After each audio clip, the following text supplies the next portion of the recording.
द्वारिका का आकाश उस दिन असामान्य रूप से शांत था।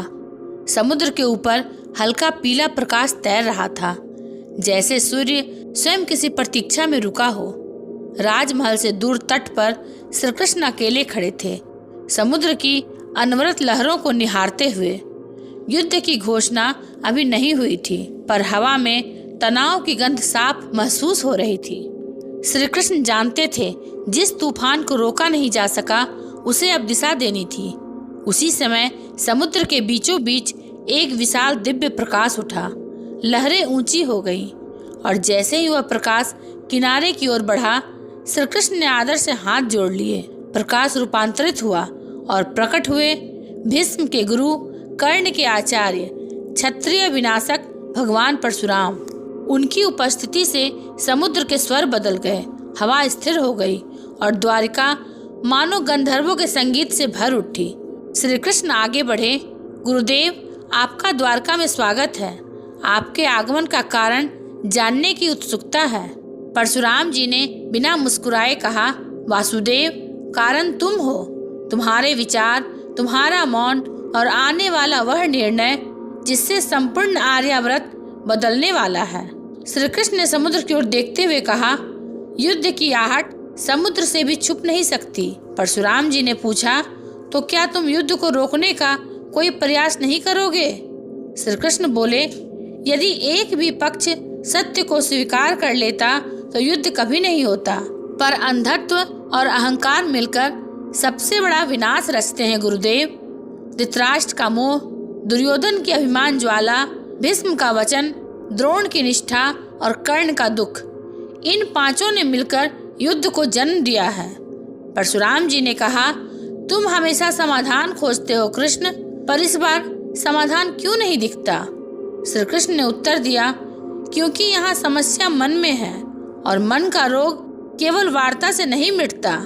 कभी कभी अनीति के बीज को जलाने के लिए विनाश का अग्निकुंड आवश्यक हो जाता है। परशुराम जी ने कठोर स्वर में पूछा, कर्ण के विषय में तुम्हारा निर्णय क्या है? श्री कृष्ण एक क्षण को मौन रहे, फिर बोले, वह सूर्य पुत्र है, वीर है, पर उसका हृदय दुर्योधन से बंधा है। जिसे स्नेह नहीं मिला, जिसे पहचान नहीं मिली, उसे मित्रता में न्याय दिखा, पर युद्ध में निष्ठा नहीं, धर्म देखा जाता है। परशुराम जी के नेत्रों में हल्का कंपन आया। वह मेरा भी शिष्य था। मैंने उसके भीतर की महत्वाकांक्षा देखी, पर यह नहीं जानता था कि वह उसे अंधा कर देगी। श्री कृष्ण बोले, गुरुदेव, उसे गुरु मिला पर दिशा नहीं मिली, इसलिए वह प्रतिभा होते हुए भी अन्याय के रथ पर सवार हो गया। हवा में कुछ क्षण की बेचैनी फैल गई। फिर परशुराम जी सीधा प्रश्न करते हैं, एक बात बताओ वासुदेव, क्या पांडव जीतेंगे? श्री कृष्ण ने दृढ़ स्वर में कहा, जीत किसी पक्ष की नहीं होगी, जीत धर्म की होगी। यदि पांडव धर्म से हटेंगे तो मैं उनके साथ भी नहीं रहूंगा। परशुराम जी बोले, तो तुम युद्ध में शस्त्र नहीं उठाओगे? श्री कृष्ण मुस्कुराए, नहीं, शस्त्र उठाना शौर्य है, पर सत्य दिखाना उससे बड़ा कार्य है। मैं अर्जुन के रथ पर रहकर उसके मन का अंधकार दूर करूंगा, क्योंकि इस युद्ध में विजय हथियारों से नहीं, बुद्धि से होगी। परशुराम जी ने आकाश की ओर देखते हुए कहा, कभी कभी लगता है कि मानव बार बार वही गलती दोहराता है। अहंकार, आसक्ति, ईर्ष्या, क्या वे कभी सीखेंगे? श्री कृष्ण ने शांत स्वर में कहा, मनुष्य सीखता है गुरुदेव, पर तब जब उसे परिणाम का दर्द महसूस हो।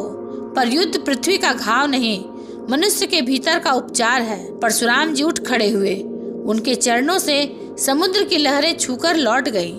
उन्होंने कहा, वासुदेव, यदि कभी ऐसा समय आए कि मानव फिर से अपनी सीमा भूल जाए तो याद रखना, मेरा परशु तुम्हारे संकेत पर फिर जग सकता है।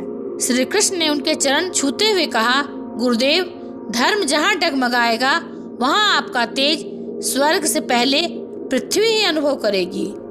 परशुराम जी धीरे धीरे समुद्र की लहरों में विलीन हो गए, मानो समुद्र उन्हें अपनी गोद में समा रहा हो। श्री कृष्ण वहाँ अकेले खड़े रहे। समुद्र शांत था, पर उसकी गहराई में युद्ध की गूंज सुनाई देती थी और श्री कृष्ण जानते थे युद्ध अब केवल समय की प्रतीक्षा है। परशुराम जी का यह आगमन युद्ध के आरंभ का पहला दिव्य संकेत था। अगर आपको यह वीडियो अच्छा लगा हो तो इसे लाइक, शेयर और सब्सक्राइब अवश्य करेंगे। अंत तक देखने के लिए आपका धन्यवाद।